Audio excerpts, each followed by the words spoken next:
My name is Kaushalya. நான் வந்து ஒரு காஸ்மெட்டிக் எஸ்தெட்டிஷியன். இங்கே வர கிளைண்ட்ஸ் எல்லாருமே வந்து பார்த்தீங்கன்னா நியூட்ரிஷன் சைடும் ரொம்ப இன்ட்ரெஸ்டாக இருந்தாங்க ட்ரீட்மெண்ட் வைஸ். ஸோ அதை நான் கற்றுக்கணும், அது என்னென்னு எனக்கு தெரியணும்னு சொல்லிட்டு நான் யோசிக்கும் போது இன்ஸ்டா ஐடியில் தான் நான் பார்த்தேன். இன்ஸ்டாவில் ஜேவி நியூட்ரிஷன் அகாடமி கன்சல்ட் பண்ணேன் ஜேவி நியூட்ரிஷன் அகாடமியில். ஸோ கண்டிப்பாக பண்ணலாம், கற்றுக்கலான்னு சொல்லியிருந்தாங்க.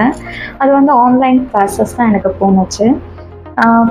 கிளாஸஸ் போக தான் எனக்கு ஒரு கான்ஃபிடென்ட்டே வந்துச்சு. ஓகே, நம்மளால் இது முடியும், இதை நம்ம கற்றுக்கலாம், நமக்கு எல்லாமே புரியுதுன்னு ஒரு கான்ஃபிடென்ட் வந்துச்சு.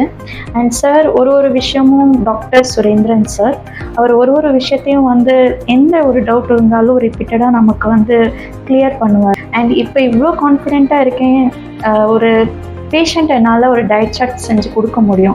டயபெட்டிக் பேஷண்ட்டாக இருந்தாலும் சரி, கொலஸ்ட்ரால் பேஷண்ட்டாக இருந்தாலும் சரி. ஸோ கான்ஃபிடென்ட்டாக என்னால் வந்து ஒரு டயட் சார்ட் ப்ராப்பராக கொடுக்குற அளவுக்கு நான் லேர்ன் பண்ணியிருக்கேன். யாரெல்லாம் வந்து நியூட்ரிஷன் கோர்சஸ் பார்த்துட்ருக்கீங்க, லைக் கற்றுக்கணுன்னு இன்ட்ரெஸ்டாக இருக்கீங்களோ, ஸோ நீங்கள் கண்டிப்பாக ஜேவி நியூட்ரிஷன் அகாடமிக்கு நீங்கள் ஒரு வாட்டி நீங்கள் கன்சல்ட் பண்ணலாம். I am happy with this place. Thank you so much.